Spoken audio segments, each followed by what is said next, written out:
मैं गरिमा अग्रवाल आप सभी का वंदन करती हूँ, अभिनंदन करती हूँ। आइए आज हम सुनते हैं पौष महीने की चौथ माता की कहानी। एक सेठ सेठानी थे, उनके एक बेटा और एक बहू थे। बहू सबको भोजन करा के फिर स्वयं भोजन करती। एक पड़ोसन थी जो रोज बहू से पूछती कि आज क्या खाया, तब बहू कहती कि ठंडा बासा खाया। उसके पति ने उसे ऐसा कहते हुए बहुत बार सुना। तब एक दिन उसने विचार किया कि आज तो पकवान बनवाए जाएं, फिर देखे कि मेरी पत्नी क्या कहती है। उसने अपनी माँ से तरह तरह के पकवान बनवाए और घर के सभी लोगों ने एक साथ बैठकर भोजन किया। आज भी पड़ोसन ने पूछा तो बहू ने कहा ठंडा बासा खाया। तब सेठ के लड़के ने सोचा हो न हो कोई बात अवश्य है जिससे कि मेरी पत्नी ऐसा कहती है। उसने पत्नी से पूछा कि तुम रोज ठंडा बासा खाया ऐसा क्यों कहती हो, जबकि हम सब ने एक साथ बैठकर कई तरह के पकवान खाए। तब उसकी पत्नी बोली कि हम जो खा रहे हैं वह बाप बूढ़ों की कमाई है। जिस दिन आप कमा कर लाओगे उस दिन मैं समझूंगी कि ताजा भोजन कर रहे हैं।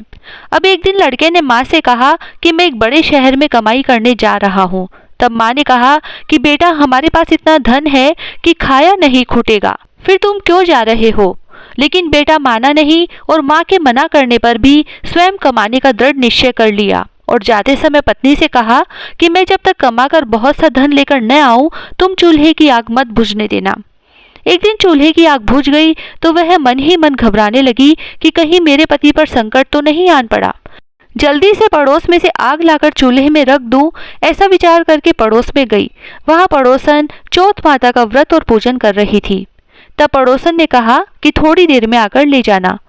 बहू ने पड़ोसन से पूछा कि आप यह क्या कर रही है, इससे क्या मिलता है।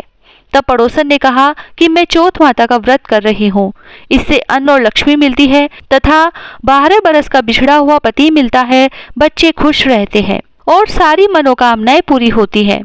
अब बहू ने भी चौथ माता का व्रत करने का निश्चय किया और वह चौथ माता का व्रत करने लगी। उसने दीवार पर चौथ माता बनाई। उस दिन घी गुड़ का चूरमा बनाकर रात्रि को चंद्रमा को अर्घ्य देकर भोजन किया। ऐसा करते करते बहुत दिन हो गए। चौथ माता ने एक दिन बहू के पति को सपना दिया कि साहूकार के बेटे तू जागे कि सोवे, तेरी पत्नी तुझे बहुत याद कर रही है, घर जाकर उसकी चिंता मिटा। तब साहूकार के बेटे ने कहा कि कैसे मैं जा न सकूंगा, बहुत काम फैला पड़ा है। तब चौथ माता ने कहा तू सुबह दुकान खोलकर कंकु केसर का पगलिया बनाकर बैठ जाना, आज तेरा हिसाब किताब चुकता हो जाएगा। लेने वाले ले जाएंगे, देने वाले दे जाएंगे। अब तो चौथ माता ने जैसा कहा था वैसा ही हुआ। सारा काम खत्म करके सेठ के बेटे ने घर जाने की तैयारी की और गाड़ी भर के धन दौलत लेकर चल दिया। रास्ते में जाते जाते एक काला नाग फन फैलाए बैठ गया और कहने लगा कि आज तो मैं तुझे डसूंगा, छोड़ूंगा नहीं, आज तेरी आयु पूरी हो गई है। तब सेठ के लड़के ने कहा आज चौथ माता ने मुझे सपना दिया तो मैं पत्नी से मिलने घर जा रहा हूँ।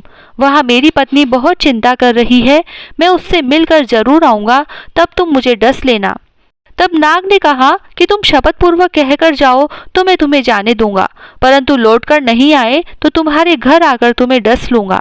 इस प्रकार साहूकार का बेटा सर्प को वचन देकर अपने घर पहुंचा। वहां सभी से हंसी खुशी से मिला और भोजन करने उदास होकर बैठ गया। उसकी पत्नी ने उदास होने का कारण पूछा तो पति ने काले नाग वाली बात बताते हुए कहा यदि मैं उसके पास नहीं जाऊंगा तो वह घर आकर ही मुझे डस लेगा। पत्नी बहुत चतुर थी, उसने कहा कि आप घबराओ नहीं, सो जाओ, मैं एक उपाय करती हूँ।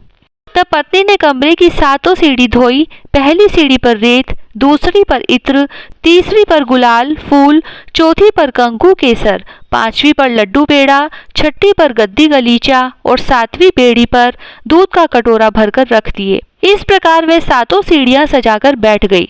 आधी रात होते ही नाग सीढ़ियां चढ़ने लगा। पहली सीढ़ी पर रेत में लोटपोट होने लगा और कहने लगा कि सेठ की बहू ने आराम तो बहुत दिया, पर वचनों से बंधा आया हूँ सो डसूंगा अवश्य ही।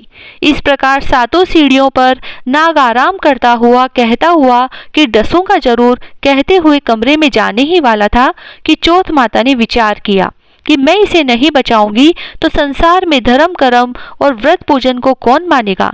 अब तो गणेश जी, चंद्रमा जी और चौथ माता ने उसे बचाने का विचार किया।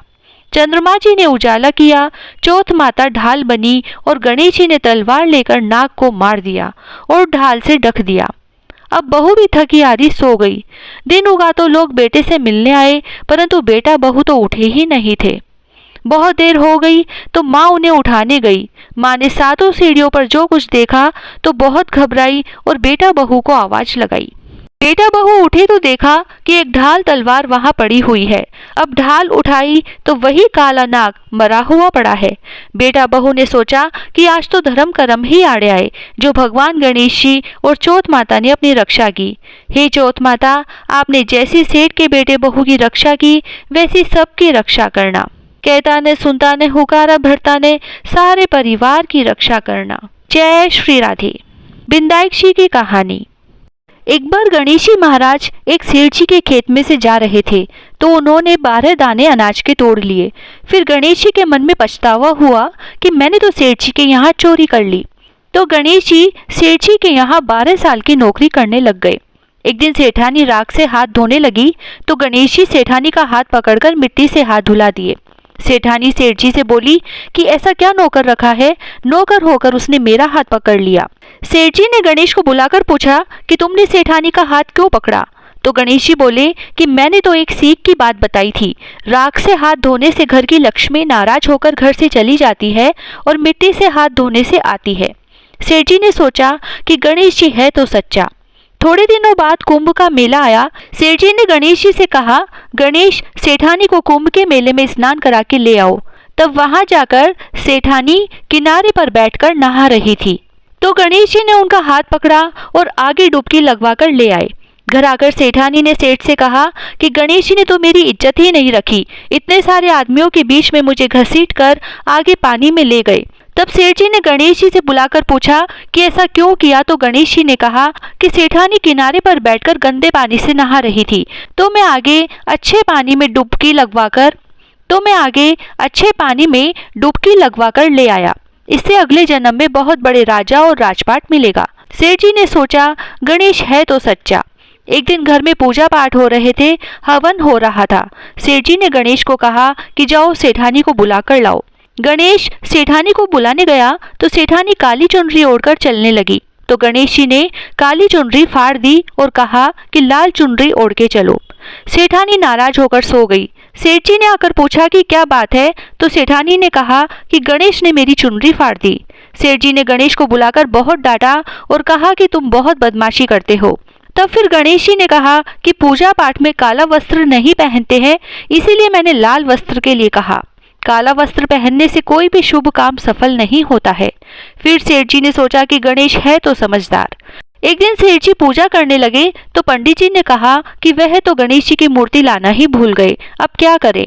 तब गणेश जी ने बोला कि मुझे ही मूर्ति बनाकर विराजमान कर लो, आपके सारे काम सफल हो जाएंगे। यह बात सुनकर सेठ जी को भी बहुत गुस्सा आया और बोले कि तुम अब तक तो सेठानी से ही मजाक करते थे, अब मुझसे भी करने लगे। तो गणेश जी ने कहा कि मैं मजाक नहीं कर रहा हूँ, मैं सच बात कह रहा हूँ। इतने में ही गणेश जी ने गणेश का रूप धारण कर लिया और सेठ सेठानी ने गणेश जी की पूजा की। पूजा खत्म होते ही गणेश जी अंतर्ध्यान हो गए। सेठ सेठानी को बहुत धोखा हुआ और उन्होंने कहा कि हमारे पास तो गणेश जी रहते थे और हमने उनसे इतना काम करवाया। तो गणेश जी ने सपने में आकर सेठ जी से कहा कि आपके खेत में से मैंने 12 अनाज के दाने तोड़ लिए थे, उसी का दोष उतारने के लिए मैंने आपके यहाँ काम किया था, इसलिए आप मन में पश्चाताप नहीं करें। सेठ जी के करोड़ों की माया हो गई। हे गणेश जी महाराज, जैसा सेठानी सेठ जी को दिया वैसा सबको देना। कहता ने सुनता ने हुकारा भरता ने सारे परिवार को देना। जय श्री राधे।